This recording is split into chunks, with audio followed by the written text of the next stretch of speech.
It's like whenever people are talking about New York City, Staten Island is always like left out. Because they're like, what's the fifth borough? And everyone's like, I don't know. There's a fifth borough? Connecticut? Like what? Staten Island. Anyone from Staten Island in the studio today? Please. Okay. Good.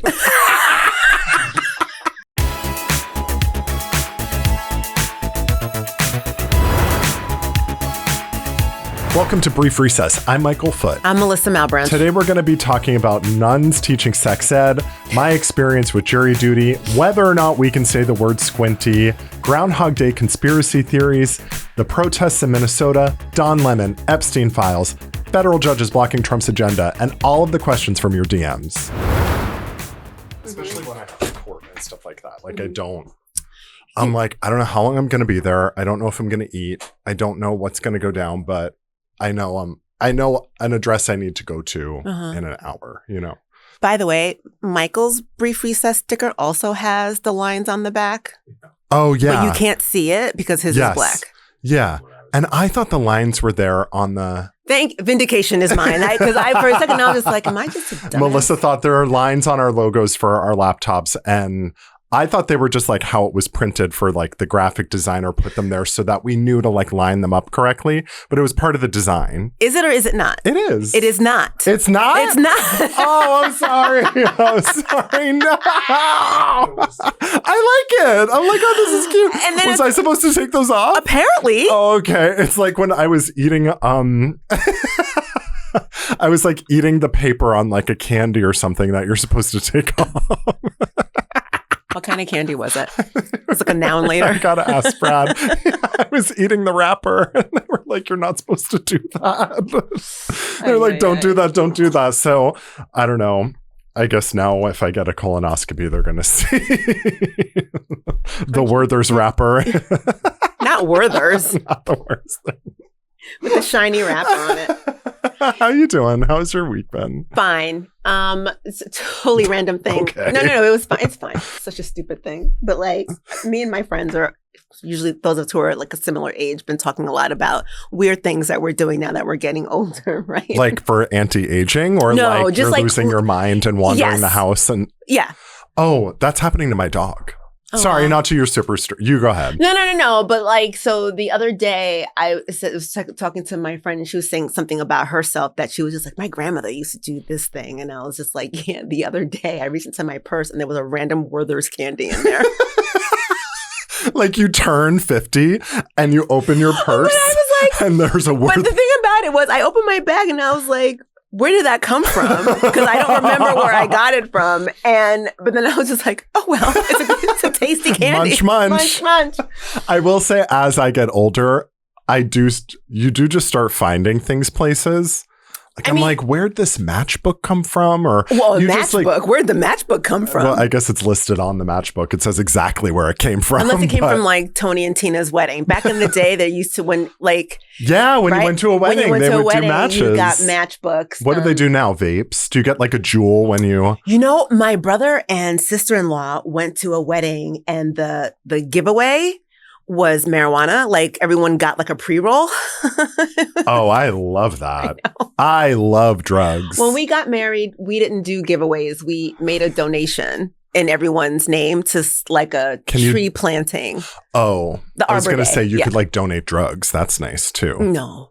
Okay. I can't remember. I come from a family where marijuana and crack are the same, so I can't. Going.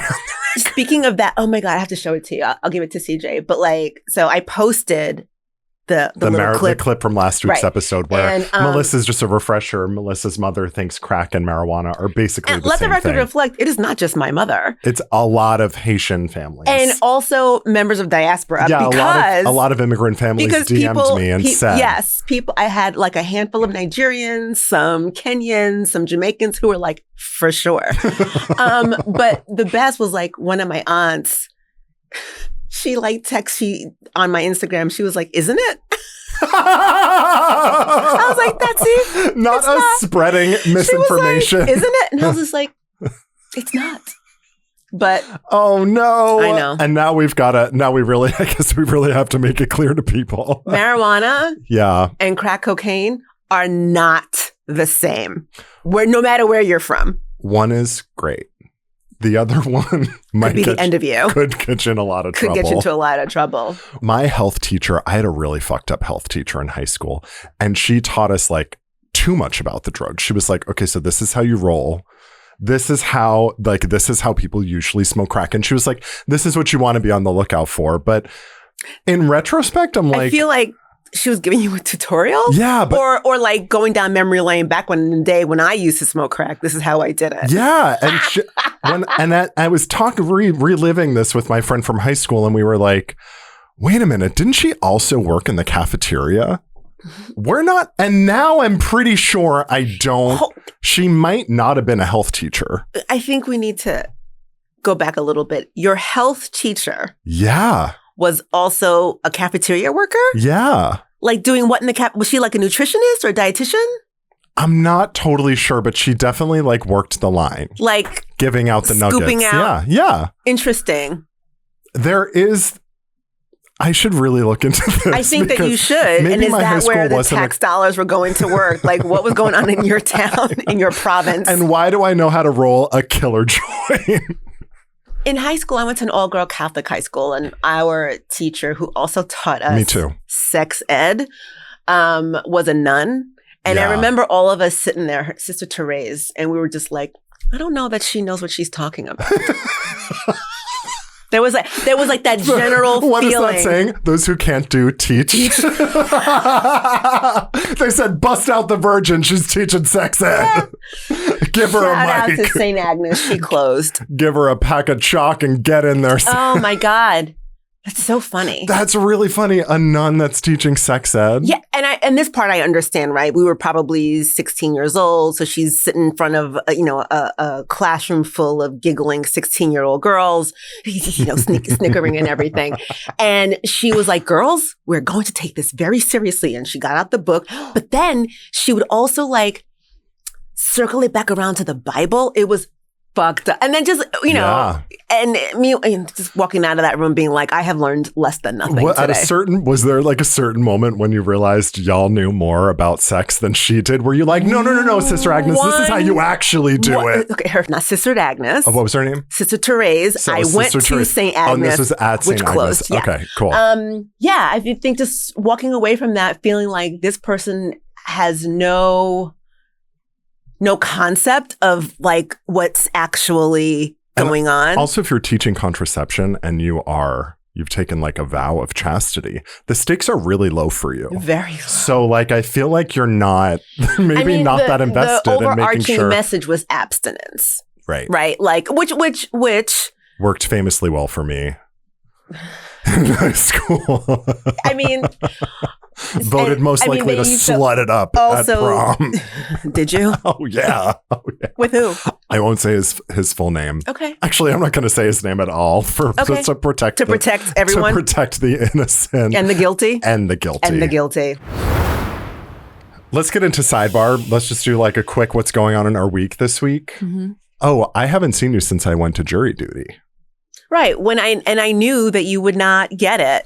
Okay, but let me tell you something. Okay. Not only was I not picked for a jury, so first of all, I get there and they're all giggling because the clerks know me at criminal court. So they're like, Michael, are you lost? Are you serious? You stupid bitch. What are you doing here? And so I'm like, no, I actually have jury duty. And now they're laughing. Sure. They're like, oh my God. And so now we're like kikiing, yakking it up. They picked me. Like I got called because it was right after the blizzard in New York. Mm-hmm. So court had been canceled the day before. So it was like a crush of jurors because they can't mail out the little thing fast enough to update everyone not to come. Right. So it was like 2 days worth of people in the room. Okay. So only a couple people got called and I was one of them. Mm-hmm. And once they figured out I was an attorney, you were right. They did. The lawyers on the trial were like, get this guy out of here. Of course. And I, of course, had like 20 conflicts. Like I had court that morning. I had to get an adjournment. I had court the next day. So there was no way I could actually feasibly sit on a jury. Mm-hmm. But then they made me sit there all day. Why? It was my service. Your service ends at 5 p.m. So even if you're not picked, you take they say you're excused and you go back and you put your card back in the basket. Mm-hmm. because you can get called again if I am really appalled that we're still using a card in a basket method. like honestly, that's so fucking stupid. It pisses me off. And also I'm irritated on your behalf, and God forbid I get called to jury duty, that you now have to sit there all day. Yes. Yeah. And it was me, and they do it based off your voter registration. So it was me and like a lot of Zillennials, because they all registered to vote for Mamdani. So it was a lot of the Mamdani Gen Zers and me hanging out all day at jury duty. It was actually kind of fun. I was chatting with a few folks, but it just seems like a waste of everyone's time, though. Oh, for sure. Yeah, definitely. You don't want me. It's weird. It's like the boyfriend who keeps you on the dangle. Yeah, it's like when I was dating women. When were you dating women? Or like when I had like a beard or like a girlfriend in the 9th grade. Okay. I played soccer. That's not the problem. You playing soccer, being a sporty guy is not the problem. Sorry.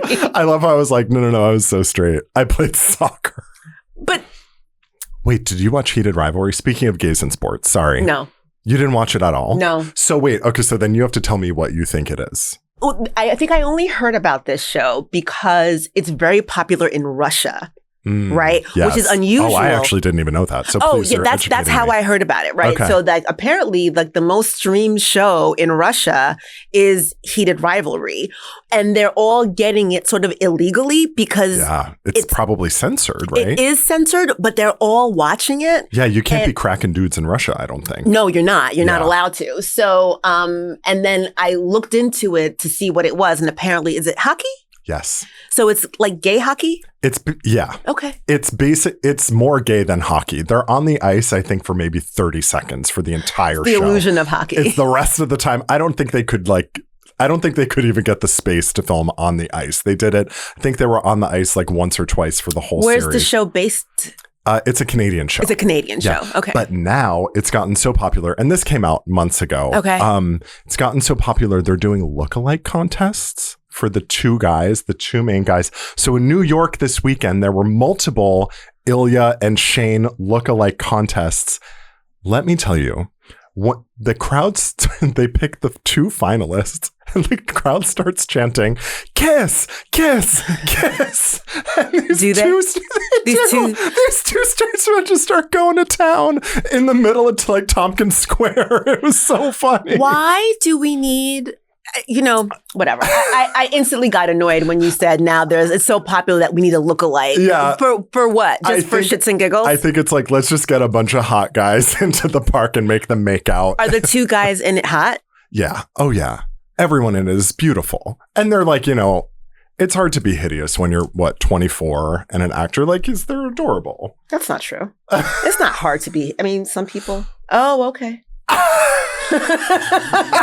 Mélissa catching in real time. Yeah. Oh, man. Okay, let's go live on the scene to Tompkins Square Park where two men are just still going to town on each other. They didn't know it ended. They're still doing it. Good for them. Let's get into your algorithm is showing what is going on in your feed this week. What are you seeing? What is all over your... I think I'm seeing a lot of the same stuff that I've been seeing. So still a ton of ICE stuff. I've been looking into volunteering opportunities. So I'm seeing a lot of that stuff. Yeah.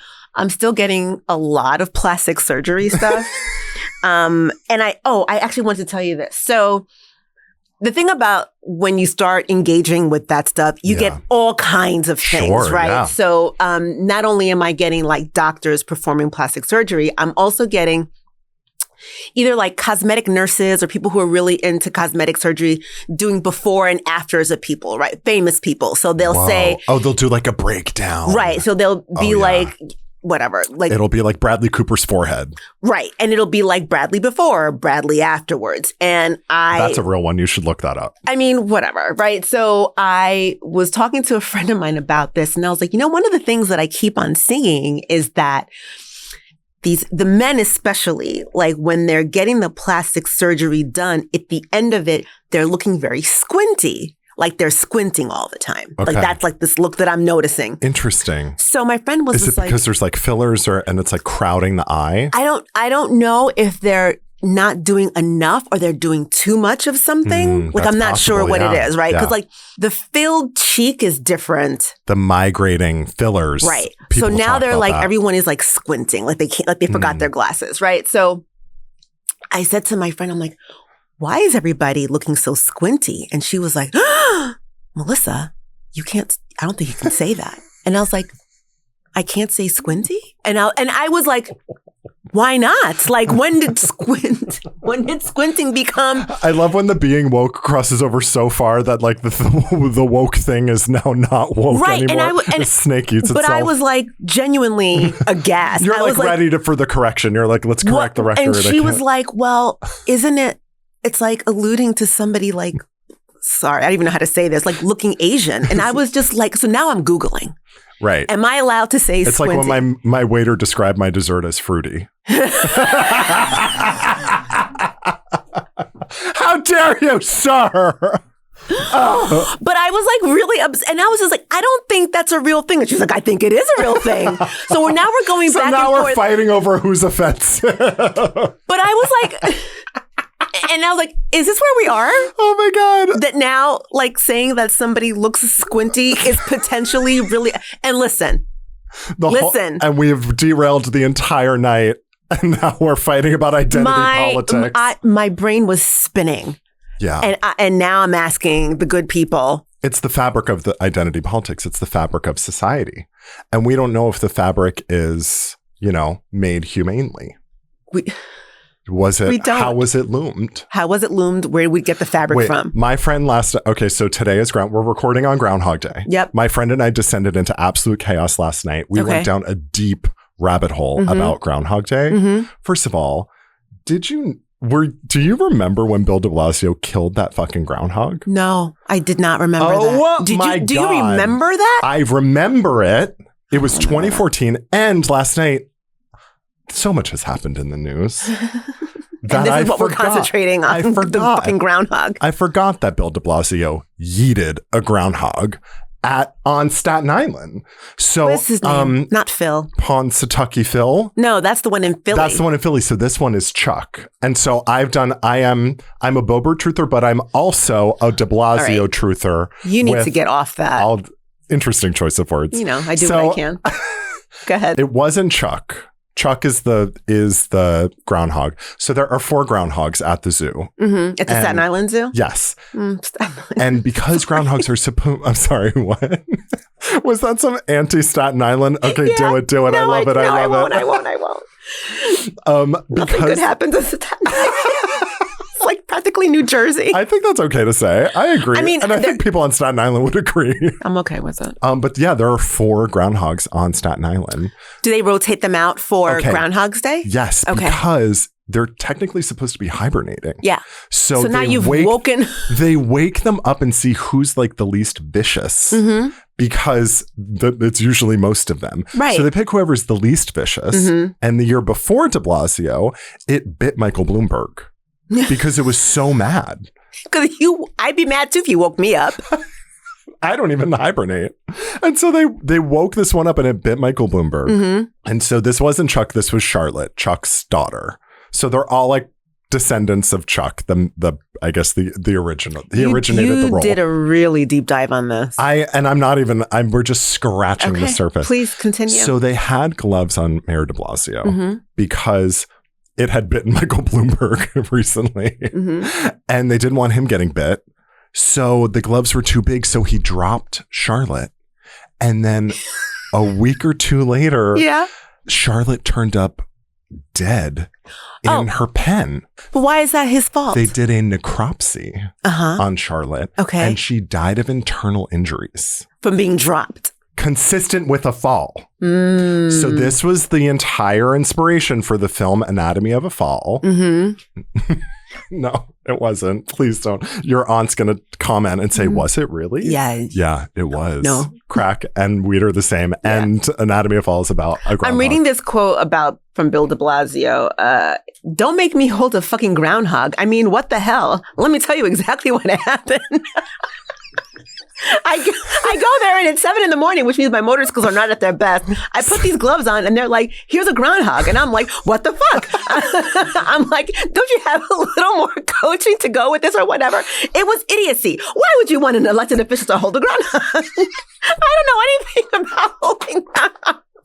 So the whole thing is just insane. There's an original sin here. Don't hand someone a groundhog. Oh my God. Only trained groundhog holders. Do you squeeze it really tight? I mean, what do you do? So I'm like, talk about a lack of advanced work. That is. Oh my God. Okay. I'm crying. The Times quote, the opening, the article was, her shadow was one of the last things she saw. If PETA isn't mad at us about your furs, they're going to be mad at us now. I actually feel bad because Charlotte was really cute. I'm looking at photos last night and I got kind of emotional. Do you think those animals are cute? I think Charlotte was cute and fat. She was really cute. I don't like animals like that. I don't want anything bad to happen to them. I don't want anybody to mess with them. It's not like a rat to me. Like, this is definitely a step up from a rat and a squirrel. Technically, genetically, they're closer to a squirrel. Yeah, no, I did hear that. Yeah. You heard that? This morning I heard St. that. Agnes's. On NPR, actually. So did I ever tell you when I first started dating Andre? We were getting to know each other. Wait, hold on. No. It's relevant. And do you have any pets? Whatever. And I had a cat at the time. I've always had a cat. And he was just like, yeah, I have a guinea pig. And I was like, and I was like, you know what? When I had broken up with my last long-term relationship, I literally sent a prayer up to the Lord. And I said, God, please send me a man that is the absolute opposite of this last guy. I need someone completely different. The last guy had a gerbil. No. God was like, F this woman. I wanted to do all these, but I did not say, please don't let him have weird pets, right? And then I'm thinking to myself, what kind of a grown-ass man has a guinea pig? And the guinea pig's name was Giggles. And I think he heard it in my voice, the desire just plummeting.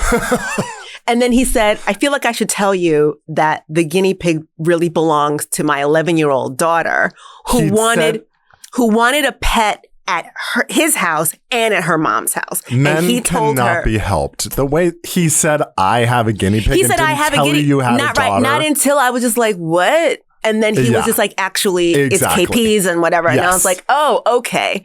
Which made all the difference in the world. Brad does this. He'll be like, we have a huge emergency. And as someone who literally deals with life and death situations at work, you can't lead with that. Mm-hmm. You've got to be like, the groceries weren't delivered. It's a huge emergency. Oh, yeah. Lead with dire. that. It's dire. I literally have actual emergencies sometimes. Mm-hmm. This is not that. It's an emergency. We've got to dust the bookshelf. Is it? Anyway, Charlotte the groundhog died, and the death wasn't disclosed right away by the zoo because she died a week later. Right. And they didn't tell the mayor's office. Conspiracy theorists believe it was because the mayor's office gives the zoo $3.5 million a year in funding. So they were like, this is a PR nightmare. There was a potential cover-up. In my mind, now I'm imagining like an intern going to the goldfish store to get the goldfish that looks like the fish to swap it out so no one notices. And because there was this delay, the media jumped on it. And we're all over it because there was a lot of like PR hand-wringing. A FOIA request was submitted. I love a good FOIA. Tell people what FOIA is. They may not know. A FOIA is it's a Freedom of Information Act. So it's a request that you submit to the government to basically subpoena their emails or records around something that is of the public interest. Correct. So this is so stupid. It's so stupid. And there are way more important headlines right now, but it was Groundhog Day and it did remind me of how insane this tradition is. And also Chuck the Groundhog today said there's going to be 6 more weeks of winter. Lovely. And he has about a 80% success rate in predicting it. But the very famous one does not. He's terrible at it. 50-50. Yeah. So I don't know. The whole thing is stupid. I'm a groundhog truther, and I'm willing to go on the record and say that. This is under oath. Let's talk about like what's happening in the headlines, what's happening in the news. Lots. Yeah. A lot is happening. A lot happened last week. A lot is still happening. I mean, I feel like just since the beginning of the year, it's been one thing after another. My DMs have been filled with people who are just like fatigued. And I always try when I make a video, I'm like, have there be like a tip or something of like something you can do or like some sort of hope core. Like I made a video about how there's no statute of limitations on murder in America. So if ICE officers murder someone, they can still be held accountable under a new administration. And people really responded well to that. Yeah. I mean, sure. I think I just hate that that's the silver lining. Right. Oh, do you know what I mean? I mean, the information the silver lining's looking dingier and dingier every day. Yeah. But it is. It's looking like tinfoil. It's just. Yes. Yeah. But the general like fatigue and malaise, the exhaustion of like the constant news cycle for sure. It's hard to really get up that energy. But with everything that's happening with ICE and all of the constant constitutional violations and then having to go to court, I personally have been I'm searching for the right word because I don't want to sound like I'm having this joyous time, but I will say that I've been really heartened by the protesters in Minnesota. Yep. That has really been moving and it feels substantial to me. So when I see them protesting, when I see them so organized, and I see the real motivation and fight that people have, that feels really motivating to me to continue to do my work, because when we care so much about something, it's clear that we all love each other and we love this country and like the parts of it that we call home and our communities. So when we're fighting for it, we're fighting because we care. We're fighting because we care about each other and we care about our community. So that to me, I've been able to really see that as like a whoa. I didn't realize how much we all really cared about each other. That has been so moving to me. I will say that, I said this to you and I've been saying it to other people. I never in my life felt this overwhelming need to be patriotic towards the United States. Like I was born in this country. I live here. Obviously, I reap the benefits of having grown up here, but I never really thought about it that much. Right. I think because especially culturally, I identify so much with being Haitian that that's usually where my brain goes.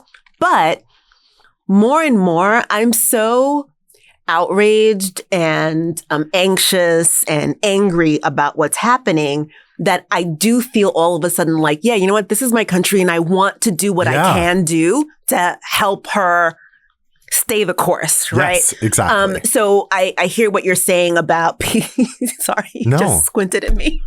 Oh my God, no. I'm sorry. Anyway, now I can't look at you anymore if you're going to do that. No, but all kidding aside, like I do feel like I hear what you're saying. It is heartening to see that people are focused and they're paying attention and they are also upset. And you can make a difference from where you sit, right? There's like a learning curve, obviously, but you could do all those things. It was a lot harder for me to wake up and be an immigration lawyer every day when I would turn on the news and see things happening and people weren't doing anything about it. It was a lot harder because it felt like I was the only person. And I, of course, know that's not true. That's a feeling, not a fact. Right.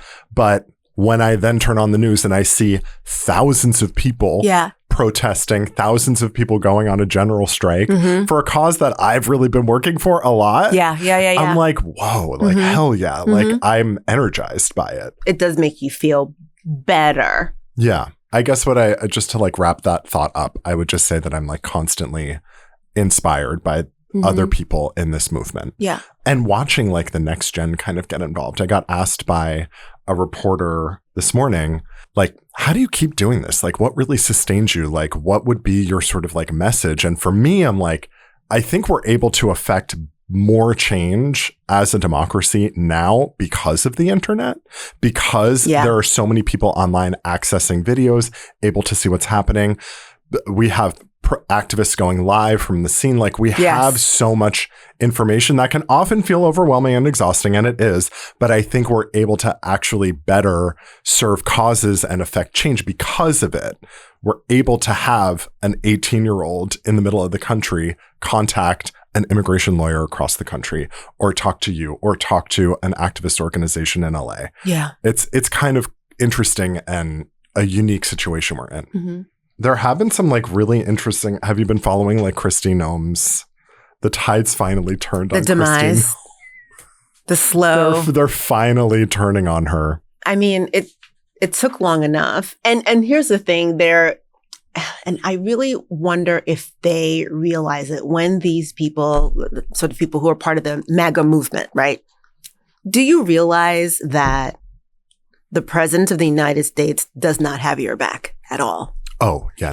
And what's really interesting about that is that it seems to me that all of the people who are vying for his attention, the people that he is surrounding himself with, they don't seem to understand that. Meanwhile, I, sitting at home, am like, he doesn't give a shit about you. Yeah. And he will throw you under the bus, toss you to the wolves. Yes. In an instant. The first Trump administration, do you remember that revolving door of names? Every week it was like, it was like Papadopoulos. Do you remember like these, and like, it was like these names every week. It was like, and this person got fired. And this remember person that guy got fired.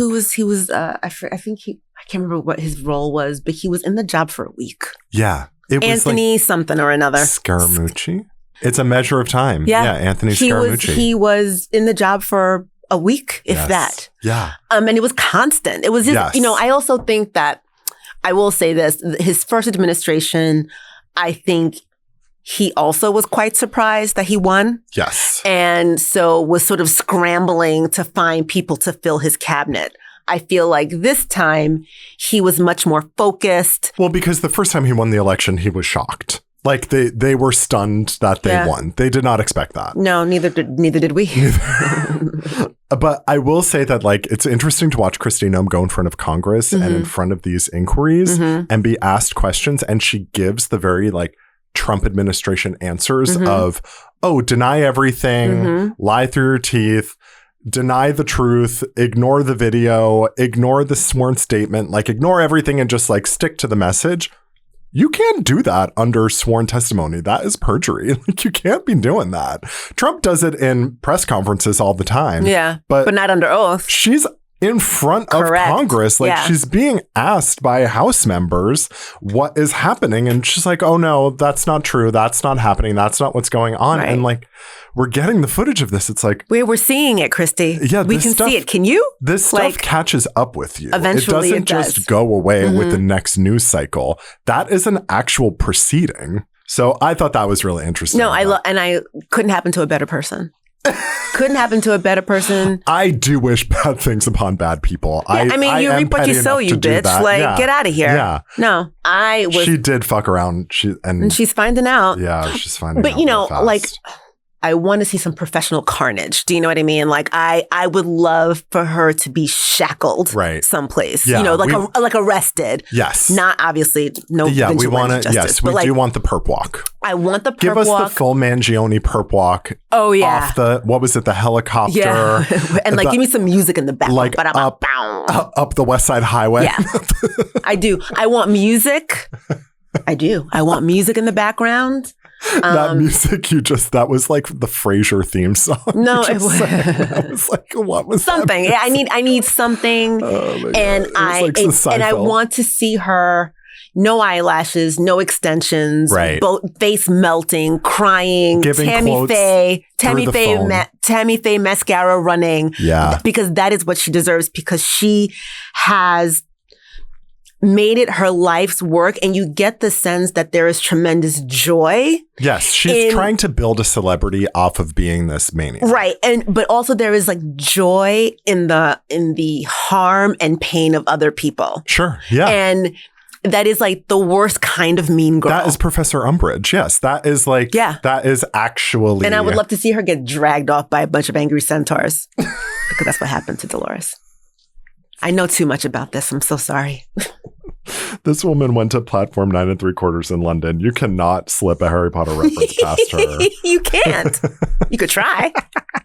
Anyway, Don Lemon. Oh my God. And let me tell you something. Don Lemon was on CNN for years. Okay. Years and years. And I actually can no longer remember at the moment what he did. He did or said something on air that ended up getting him fired. I don't remember what it is right now. But Don Lemon, serious journalist. And but he would do this thing every New Year's Eve where he would do like almost like the same thing that oh God, it was with like Andy Cohen and Andy Cohen and Anderson Cooper. And he would get lit on, and he would say, he was like, I'm lit, y'all. And like, it would be like epic. But anyway, he fucked up and he found out. He got fired. He lost his job. And also Joy Reid, who got fired from what was MSNBC, that is now MS Now, I think. But since they've gotten fired, they've been doing this sort of independent reporting. Right. So on their own dime, going to places and doing what have you. Don Lemon, much more boots on the ground than what I have seen Joy Reid do. Okay. Joy Reid, I think, now has a podcast and she's doing that sort of thing. But she's also coming for edges. She's doing wonderfully. Come on the show, Joy Reid. Would love to have you, Joy. Please. Would love to have her on. Would love to have Don on. Come snatch these edges, Joy. Love that. But so Don got, so he's been doing a lot of independent reporting and he's been on the ground in Minnesota. He went to that protest that was at that church in Minnesota. Yeah, and there was like tea around that. I was in the middle of writing a motion and I kept getting my all these understanding alerts. Okay, so the story with this church in Minnesota was that the pastor of the church is widely reported that he's a field office agent for ICE. So he allowed ICE access to his church. And there was a protest at the church where the protesters came and interrupted the service at the church. Well, he was letting ICE into the church. I think so. Yeah. Yeah. Which, and that's where people are seeking refuge and it's a big part of the Hispanic community is Catholic service. So, ew is right. Yikes. Yeah. So Don Lemon went with the protesters. Right. But the administration that arrested him alleged that he was colluding with the protesters. Right, that he was sort of like a rabble rouser. Interrupt service. And so the federal charges were that he conspired to interfere with the First Amendment rights of the people who were worshiping, their First Amendment freedom of religion. Mm-hmm. And 2 federal judges, they tried to get the charges to stick in court in front of a judge. So you go before a judge and you say, these are the charges. I think that we should be able to get an arrest warrant from the judge. 2 judges said no. Right. And they had to go to a grand jury to get an indictment. Right. In order to even arrest Don Lemon for this. And they arrested him in LA. It was like a while after. It was like the following week. He wasn't even in Minnesota anymore. Nope. The charges are still sticking. Are they? Yeah, I think that he's still charged. Like they're going to court. Oh, that's right. And I also really love that when he came out, he was like, I'm going to fight these charges. But I think the best part about it, because I think that this sort of like, his husband came to get him and they walked out together. They were holding hands, obviously this, showing this unified front. And I think that that's a meme now. Well, and I also think that kind of, 2 married men in love with each other, a black man and a white man together. I think it kind of like sticks it. To MAGA, which I fucking love. I love that. I love that for all of us. I love it for Don. I love it for our entire community who's watching this. I will say just like 2 powerful gay men holding hands is actually so upsetting to MAGA. Like they really they hate it because it's not salacious at all. It's just 2 people who are like happy and in love. Yeah. Is just so disturbing. This notion that I guess just like men can be happy in a marriage, since that is so often not the case with MAGA. Right. Or that it's because they think it goes against what they think is the right, air quotes, right thing to do. Sure. Right. So here but also it's just so much hotter when it's 2 guys, I guess if you're like, I don't know. If you're a guy who's into guys, I guess. I think for everyone it's for just everybody? Yeah, it's just hotter. Just hotter? Yeah. Yeah. Hotter than 2 women in love? Or a man and a woman who love each other? No, 2 women in love too. Okay. me and Andre loving each other is not hot. No. Wow. Okay, Michael. Ooh. Too woke. I heard you have a guinea pig, so that's not. I don't have a guinea pig. Wait, what happened to the guinea pig? Oh, you weren't okay. So I'll tell you what happened to the guinea pig. So Andre and I were either living together or now married, and Andre calls me up and he says, he says to me, Giggles is gone. And I said to him, you better find her because Patch was R.I.P. Patch. Her cat. Our cat. Patch will kill her. Oh, and then he said, munch, Thanksgiving dinner. No, she's gone, as in dead. R.I.P. And then so, full disclosure, I was not sad about this. She did a cartwheel. Kind of. A silent cheer. And I was like, oh, okay, well, I'm sorry. And then when I came home, he had covered the guinea pig with a paper towel. Wait, like... He'd covered it. And it was like this pathetic lump underneath the paper towel. Not the shroud. Yeah. And I just think he just ripped off some bounty and just covered her. And I was like, what are you going to do with her? Yeah. And then he was like, well, KP's going to come over this weekend. She used to come over every weekend. And I was like, it's like Wednesday or Thursday. What are you going to... He was like, well, maybe we could put it in the Ziploc bag in the fridge. And I was just like... Wait, my friend called me this weekend, and then I promise we'll get back to Don Lemon. My friend called me this weekend. She was telling me that her friend found a rat in her toilet. And that it was alive. Oh my God. And so she told her friend to flush. Oh no. Where? In New York City. This is I'm not even kidding. This is your greatest fear. Legitimately have such a huge fear of like, don't show me shit. No, I won't. Don't you do it. I'll read you the text though. No, please don't. The text today. The text today 2 days later. My friend's having plumbing issues.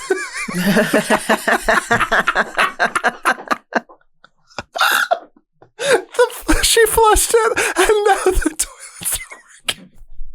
Can they come up through the plumbing? The plumber's there, and they snaked the toilet. Yeah. Mm-hmm.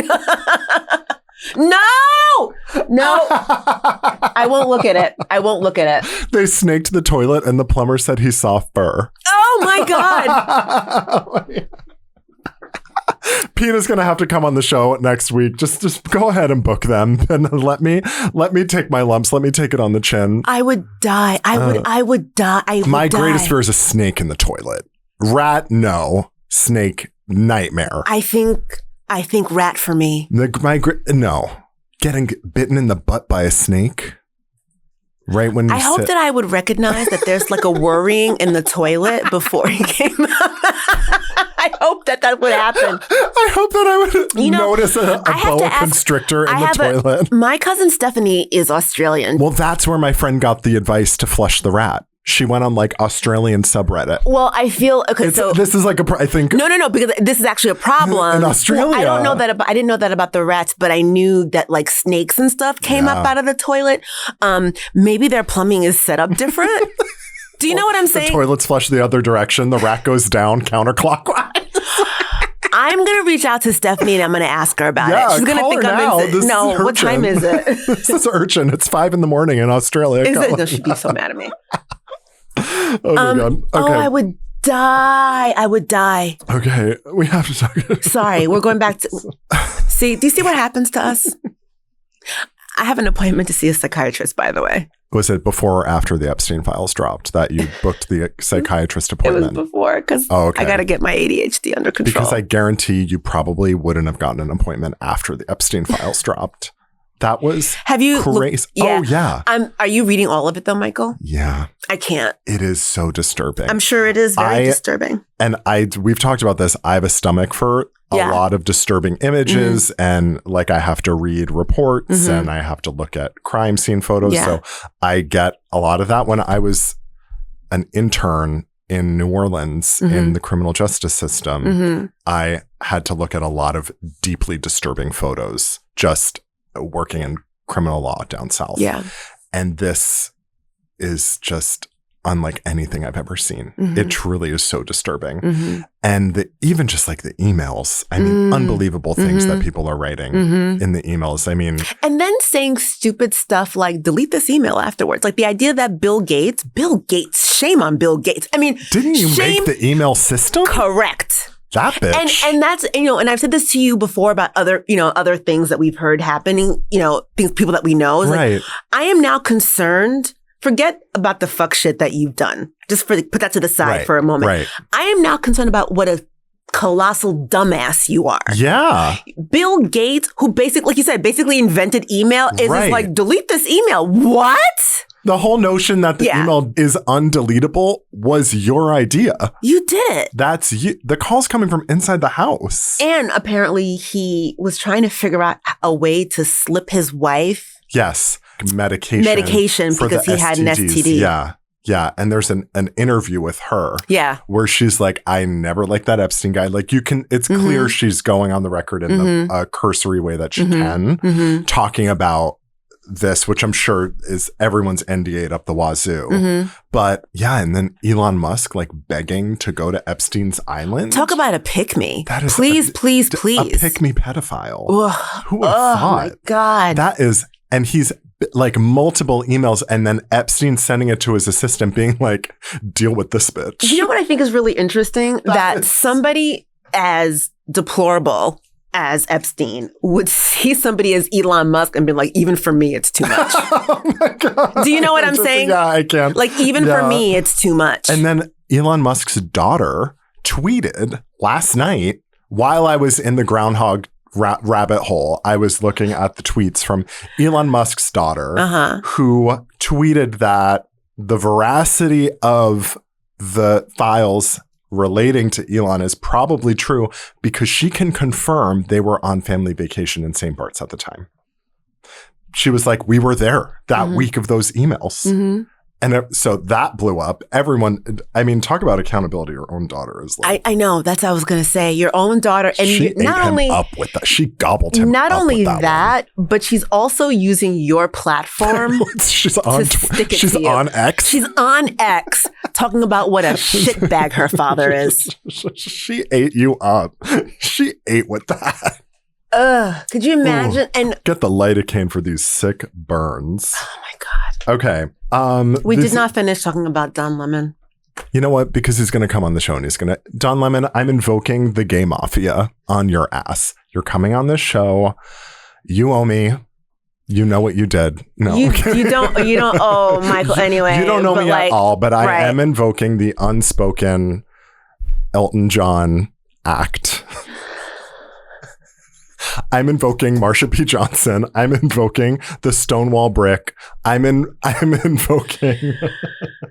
And I will invoke the Kinfolk Act. Yes. So come on, Don. Yeah, you can't turn us down. You can't turn us down. A black woman and a gay man's podcast at once. Come on, Don. Okay. There's actually been like a lot of losses for the Trump administration. So talk about Hope Corps in court lately. The federal courts have been absolutely spiking the ball on all of these cases that come before them. It's actually pretty fierce, especially considering that like the Trump administration stacked the courts with the Federalist Society with Republican judges. But I have a list of federal courts that have blocked Trump executive actions lately. We have the end of migrant legal status. So the mass parole programs, they blocked that. The offshore wind project was allowed to continue. Detaining resettled refugees, they put a block on that. So resettling refugees. The Federal Appeals Court reaffirms TPS protections. Federal Court temporary blocks enforcement of President Trump's anti-diversity, equity, inclusion executive orders. And then the Supreme Court's role is working to limit blocking power in Trump v. CASA or CASA. And a federal judge just struck down the rule from Trump and Kristi Noem that Congress members need 7 days notice to go to detention centers. Do you remember when someone, like local officials in New York were getting arrested trying to go to detention centers? Yeah. And so Kristi Noem was like, oh, new rule, you have to give 7 days notice. You know that horrific things are happening in the detention center when we need 7 days to tidy it up, to make it look clean like up the mess. There aren't any human rights violations, which we know are happening at the Dilley Detention Center right now. The where they're housing many children who are migrants. Yeah, they released the little boy. They're protesting. Liam. They released Liam, which was adorable. Oh, so cute. Made me so happy. But there are still so many children. Sure, of course. And they've been there for a long time. And especially at Dilley, I mean, the conditions that people are talking about are lack of clean water, which is how they make baby formula. Right. There was a woman who, I don't know if she was at Dilley, but she was pregnant and experiencing heavy bleeding while in detention. The food is, if there is food, often has bugs in it. Right. It's disgusting. We really are inhumane, developing nation conditions in these detention centers. We are not equipped to detain and house as many people. I mean, and still abide by the laws of America. Right. They don't care though. Do you know what I mean? It's not only that we are not equipped, but they don't seem to care to take any measures. Listen, this is what you want to do. You want to sort of go out and get these people, you getting them and you're putting them in detention with the intention of shipping them out. Logically, it will take you time to do that. Right. In the meantime, you can't have people in a space with no water. There's no infrastructure. We do not have the infrastructure of the United States is already falling apart. Now you want to add something else to it. Yeah. I mean, they're gonna care when they're all eventually indicted or in court and bankrupt because they were sued in civil court. But I understand and agree that they don't care now. There's a lot of fucking around happening. Yeah. And the finding out will be eventual. This is Tales from the DMs. We are going to get into all the questions you sent in to briefrecess@exactlyrightmedia.com or to the link in my bio where you can record your own message. Now, remember, everybody, like I always say, while Michael is a lawyer, he is not your lawyer. So this is for general information and entertainment purposes only. So we have a couple questions from school teachers who have sent us voice notes. We're going to play them for you really quick. But recently, ICE rescinded that schools are considered a private protected location for migrants. So technically, they can enter schools and detain students, which is like a new level of dystopia that we've never seen before. Sure. And just quick reminder before we jump into these questions, if that doesn't horrify you, I don't know what will. And if that doesn't get you involved, I don't know what will. Nothing will. Right. But let's jump into the questions because these are we really need to give some help here to actual teachers who are worried about their students who might get detained. Let me ask you a question just about the school stuff.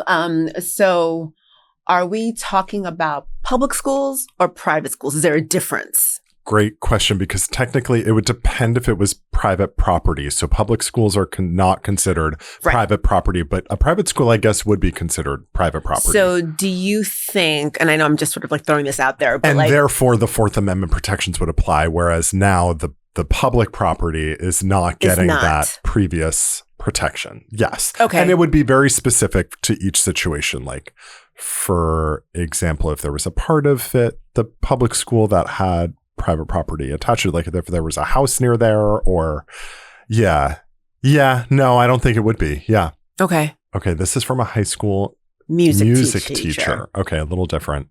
Hi, Michael, Mélissa. I'm a music educator from Ohio, and I was wondering, what are some things that we as teachers can do to protect our students from ICE?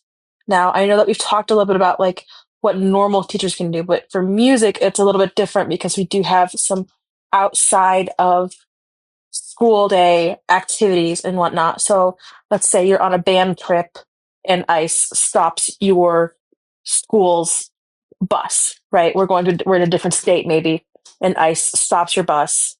What can we do for our students? How can we prepare our students to perhaps be stopped by ICE at a concert or coming into our classrooms? Like what, like legally, can we advise them to do and be prepared for in our classrooms? And at what line does it become illegal for educators to get involved in try and protect our students? What line do we have to decide whether or not we're going to keep going to protect our students, and where the sacrifices? Yeah. Yeah. Like being a teacher isn't hard enough, right? Right. They're like buying their own school supplies And now they have to getting paid nothing. Yeah. So it's, as always, a very complicated answer. Yeah. I want to focus on, you're asking a lot about like how we can equip the students. So like that is one line of inquiry we can address. But I also want to focus on like what you can do as teachers and administrators to put pressure on the administration of the school, I think is really important as well. A lot of what ICE relies on is student data. So if you can pressure your school administration to not collect immigration status data on those students, then it will be harder for ICE to even know that there are students in the classroom who are undocumented. So that is like one way that we can kind of approach this if you want to like put pressure in the right place. But let me ask you a question about that. Yeah. So when you say not collecting immigration data, do you just mean not collecting, for example, where a student was born or their actual immigration status? Their actual immigration status or where they're born, because ICE is assuming that if you are not born in America, naturalized citizen, that you are possibly deportable. Right. Gotcha. Yeah. So ICE officers do have to have written authority signed by a judge and a judicial warrant. So what I would encourage you to do is come up with some sort of protocol within your school. So ICE shows up, they go to the admin office. That admin office has a way to contact the teacher. Or if ICE shows up, whether it's at the bus, whether it is in the classroom, wherever it is, there's like a admin point person who knows how to sort of check the warrant to ensure that the student ID is correct, that the judicial warrant is indeed signed by a judge, that they're actually like checking the paperwork end of things. So having someone who's trained up in that for each school district, I think would be important. And that person could sort of collaborate with an attorney to make sure that, you know, they have all that in order. So by the administration, you mean like the principal or the board? It would be specific to the school. Gotcha. Really. In the district, yeah. I'm sure. Because like some teachers, I imagine in like a smaller school district, they'd be able to just talk to the superintendent and that person would be like, any ICE activity, you have to contact, you know, the point person just to sort of stop these things that are, you know, happening right in the moment or these spontaneous detentions. I do know the ACLU of Ohio, they're calling in from Ohio. So I know that they released a sort of memo for schools on immigrant student rights and how to prepare your district. And then something you can do as a teacher, I'm thinking about your specific instance. You gave us a very specific example of when you're traveling with the students. Something you can do is minimize paperwork for you and your trip. It's just like a strategic forethought tactic you can take. If you don't have a list of which student is where, or if you're treating it as protected FERPA protected documentation that can't be turned over, and it's sort of held and housed in a confidential place like that, where it's maybe not on your person, but back at the school district when you're traveling, that is a way that you can sort of disrupt the ICE activity of trying to track down and locate a child who is traveling with you, is if you don't have it listed, documented where said student is staying, what room they're in, but that is not on your person, is sort of the advice I'm trying. I hope you can kind of read between those lines because I can't really say exactly. I understand. I think I understand what you're saying, but I'm thinking of sort of remembering back to when I was like anytime, I'm wondering how they would be able to do that, right? Because anytime I traveled with school. Password protected. So, okay. Yeah. Like stuff like that. So that you can easily just sort of keep it protected. Gotcha. A lot of people actually are deactivating face recognition on their phone so that you have to use a passcode in order to access certain information. Yeah. So that's like another thing you can do. I've done that when I've gone to protests. I deactivate. Yeah. And you told me to do that, right? Yeah. To deactivate my facial recognition. Yep. And then if you and the people that you're traveling with want to just be ready at any stop to not answer questions about the students who are on board the bus or staying in whatever hotel. So you would want to just memorize the script, you and the chaperones, that we do not share information about students who are on board bus per FERPA. We cannot share the location, the names of what students are here. please contact my district administrator, Mm-hmm. and that person will be able to share with you who is where and who they are. Yeah, so FERPA is the Family Education Rights and Privacy Act. So it's a federal act that protects specific student information. So schools can't share certain information without the student's consent or the parent's consent. So you would just want to reference that. So there's like not a lot that I can really tell you to do, because I can't advise you to harbor people. I can't advise you to lie. I cannot advise you to violate school policy. So you have kind of nailed it with know your rights. And you can't really like impersonate a legal authority or anything. So I just want you to be careful, because I know that this is like your job. So really making sure that we are following the rules here. You can share know your rights protocols, and you should follow the school policy. So I really want you to lean into the school policy piece, because that is where I think you'll be able to affect the most change that you want to see, rather than you giving advice to students. That is where I get kind of nervous. Yeah. But you can share resources with them. I think that's a great step. Yeah. So I was going to suggest that either before going on a trip, or just generally, especially given what's going on in the country at the moment, sort of, and again, it's been a long time since I've been in school. I don't know if like there's a blackboard or like a site or something, but if it's possible to share websites with students like Know Your Rights, so that they understand, and you can say to them, I can't tell you what to do, but you should look into this for yourself so that you know what to do if something were to happen. Is that a way that they can get around that? Yes, Okay. definitely. Oh, All yeah. right. Yeah.